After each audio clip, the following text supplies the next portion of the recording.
Hello বন্ধুরা, welcome আমাদের চ্যানেলের পক্ষ থেকে। আজকে আমরা দেখব যে মাইক্রোসফট অফিসে আপনারা কিভাবে, অর্থাৎ মাইক্রোসফট ওয়ার্ডে আপনারা কিভাবে জলছাপ তৈরি করবেন, অর্থাৎ ওয়াটারমার্ক কিভাবে তৈরি করবেন সেটা আমরা আজকে শিখব। তো তার আগে আমি আপনাদেরকে বলতে চাই, আপনারা যদি আমাদের চ্যানেলটি সাবস্ক্রাইব করে না থাকেন অবশ্যই আমাদের চ্যানেলটি সাবস্ক্রাইব করবেন এবং লাইক কমেন্টসও শেয়ার করবেন। তো চলুন বন্ধুরা, আমাদের আজকের ভিডিওটি শুরু করা যাক। তো আজকে আমরা যে মাইক্রোসফট ওয়ার্ডে যেটা শিখবো যে কিভাবে আপনারা জলছাপ ইউজ করবেন, তো সেটা আমি আপনাদেরকে দেখাচ্ছি। দেখেন, আমাদের মাইক্রোসফট ওয়ার্ডে আপনাদেরকে জলছাপ তৈরি করতে গেলে আপনাদেরকে প্রথমে যেতে হবে পেজ লেআউট মেনু বারে। তো পেজ লেআউট মেনু বারে দেখেন এখানে একটা অপশান আছে ওয়াটারমার্ক।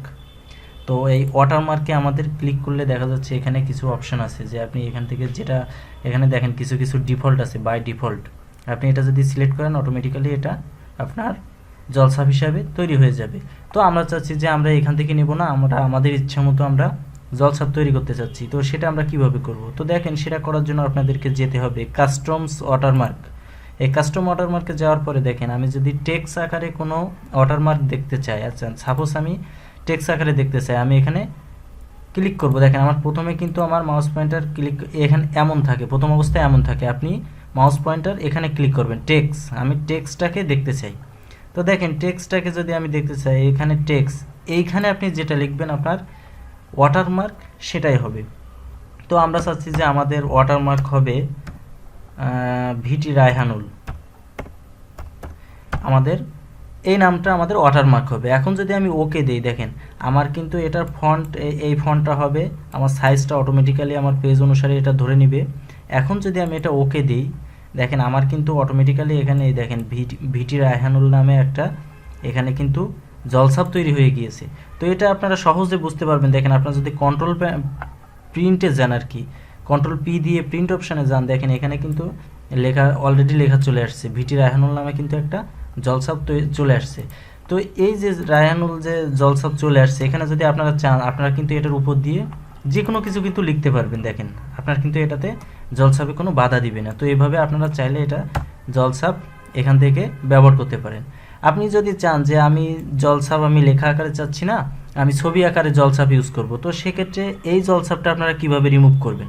তো রিমুভ করার জন্য আপনাকে সেম অপশানে যেতে হবে পেজ লেআউটে, এবং এই ওয়াটারমার্কে ক্লিক করার পরে দেখেন এখানে আছে রিমুভ ওয়াটারমার্ক। এখানে যদি আমি ক্লিক করি, দেখেন আমার কিন্তু এই পেজে আর কোনো ওয়াটারমার্ক নাই। তো সাপোজ আমরা এখন মনে করছি যে আমরা এখন ছবিটা একটা যে কোনো একটা ছবি নিয়ে আমরা ওয়াটারমার্ক করব। তো সেজন্য আমাদের এই কাস্টমে যেতে হবে, কাস্টম ওয়াটারমার্কে দেখেন এখানে লেখা আছে পিকচার ওয়াটারমার্ক, আমরা এটাই ক্লিক করব।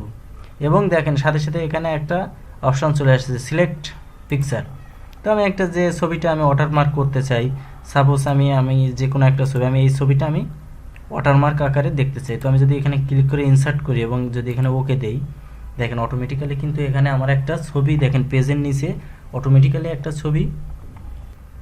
তো দেখেন এই জলছাপটা আপনারা যদি চান যে এই জলছাপটা আপনারা ছোট বড় বা বিভিন্ন সাইজের করতে চান, সেক্ষেত্রে আপনারা এটা মডিফাই করতে পারেন। তার জন্য আপনাদেরকে এখানে যেতে হবে। দেখেন যে ওয়াটারমার্কে আমি ক্লিক করলাম, করার পরে আমার এই কাস্টম ওয়াটারমার্কে গেলাম। এখানে দেখেন যে আমার এখানে লেখা আছে যে স্কেল, আপনার এই ছবিটার মাপ কতটুকু হবে। তো আমি যদি সাপোজ আমার এটা 100% হবে, তো আমি যদি এটা ওকে দিই, দেখেন আমার এই লোগোটা কিন্তু এখন মাঝখানে চলে আসছে, পেজের মাঝখানে। আমি যদি কন্ট্রোল পি দিয়ে প্রিন্ট প্রিভিউতে যাই, দেখেন আমার লোগোটা কিন্তু এখানে মাঝ বরাবর চলে আসছে। তো মূলত এভাবে আপনারা একটা ওয়ার্ড ফাইলে আপনারা জলছাপ ব্যবহার করতে পারেন। তো ঠিক এভাবে আমরা জলছাপ যখন ইচ্ছা যে কোনোভাবে মডিফাই করতে পারি। তো এইভাবে মূলত একটা ওয়ার্ড ফাইলে আপনার বিভিন্নভাবে মডিফাই করে একটা ইমেজকে, একটা ছবিকে আপনি জলছাপ হিসেবে ব্যবহার করতে পারেন। তো ভিডিওটি যদি ভালো লাগে অবশ্যই লাইক কমেন্ট শেয়ার করবেন এবং আমাদের চ্যানেলটি সাবস্ক্রাইব করতে ভুলবেন না। ধন্যবাদ সকলকে।